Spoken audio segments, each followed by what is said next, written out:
Are you ready?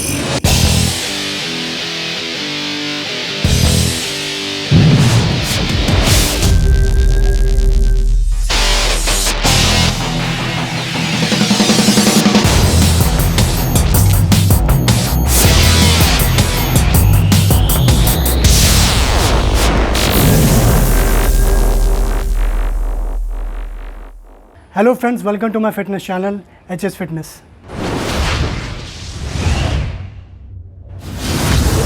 Today's video is for all the fitness lovers who are going to the gym or any fitness center before lockdown and are now willing to retain or grow their muscle by exercising at home. I wish to talk about muscle retention, having a toned physique and muscle growth.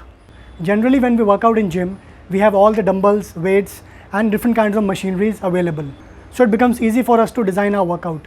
During this lockdown, I've seen people making videos about bulking exercise at home or home workout for muscle building. It's good to see people coming out with some innovative ideas. But in order to grow muscle, you need to increase weight and intensity in every set. By staying at home and without having access to dumbbells or weights, it is not an easy task. जिनके पास घर पे dumbbells और weights available हैं, उन्हें इस lockdown में कोई परेशानी नहीं हुई होगी.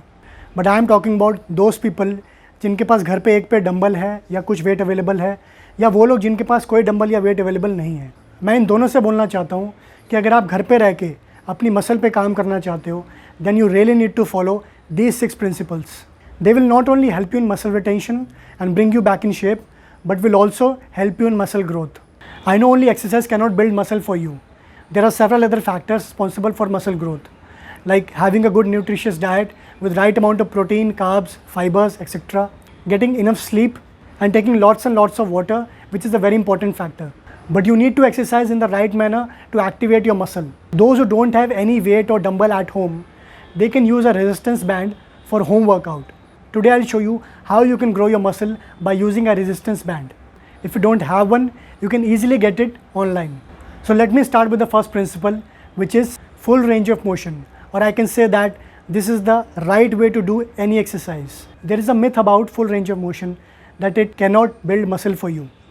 Let me tell you, full range of motion targets the entire muscle because it reaches a longer muscle length, whereas partial range of motion, which is the opposite of full range of motion, targets a shorter muscle length.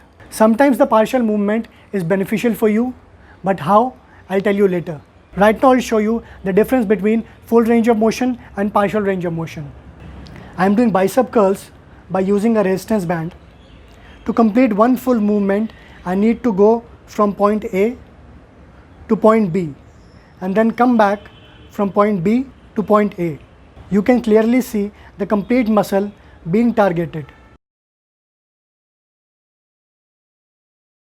And this is partial range of motion, which only targets this section of the muscle.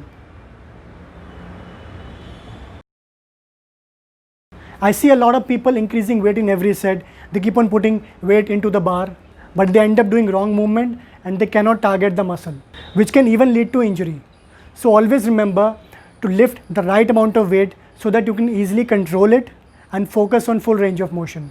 The next principle is complete contraction of muscle. This is basically the act of generating tension within the muscle fibers. The first principle alone cannot build muscle for you. You need to work hard on your muscle, and that depends on the level of effort that you put in. Contraction are of two types, positive contraction and negative contraction. Here I am doing full range of motion, but I failed to provide right amount of tension to the muscle.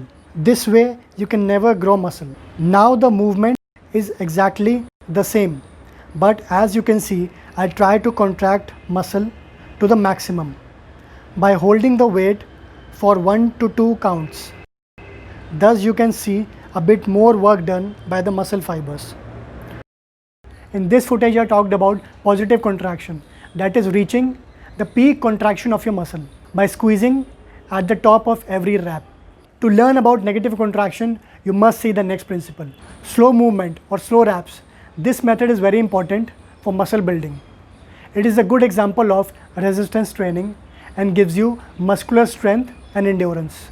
See friends, it's not like you're building tension inside the muscle only during positive contraction. While releasing the weight or during negative contraction, you cannot take the tension away from your muscle. Here I pull the weight up with a moderate speed to attain peak contraction. And then I go back to the mean position, that is point A. Slow down the speed and try to control the weight. Don't let the weight control you. During negative contraction, you may feel effortless, but the muscles are still working. Always remember, putting in half effort or half contraction will give you half results. With that, I come to the next principle, which is increase repetitions in every set. Generally, we practice pyramid training method, where we increase the weight and intensity in every set and decrease the number of repetitions. But while exercising at home and without having access to dumbbells or weights, it is not possible. So you must follow this principle in order to grow muscle. Higher number of reps like 15 to 18 will definitely help you, and you can also decrease the rest time. Now why I am saying this? Because you're not lifting heavy, so you can easily decrease the rest time. Implementing this technique will help you to maximize your muscle and help them grow. You can start the first set with 8 to 10 reps and then keep increasing 2 to 3 reps in every set. This method will help in giving you muscular strength. The next principle is partial range of motion.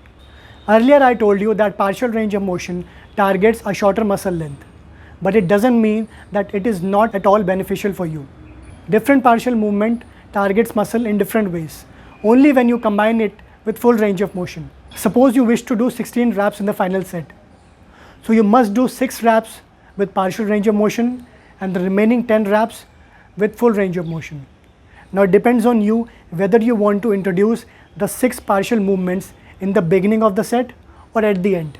It will increase blood flow in the muscle tissues and will give you immense amount of pump. Now I come to the 6th principle, which is mind and muscle connection. I must say that this is the most important principle. You may always find it difficult to work out at home because you don't get the similar kind of environment which you get in a gym. Doesn't matter what weight or what equipment you're using, you just need to concentrate on the target muscle. As you know, the movement is controlled by our brain. The signal is sent to the muscle telling them to contract. The brain releases a chemical neurotransmitter called acetylcholine, which helps the brain to communicate with muscle. The more you can improve this communication, the more muscle fibers you can recruit. Some benefits of having a good mind-muscle connection are: it helps in improving imbalance, avoid injuries, keeps you stronger throughout the set, increase muscle strength, and keeps you motivated. So these were the 6 principles which play a key role in muscle retention and muscle growth. In my next video, I'll come up with bodyweight workout for a toned physique which both men and women can do. If you liked today's video, give it a thumbs up, subscribe to my channel. Until next time, stay fit, stay healthy.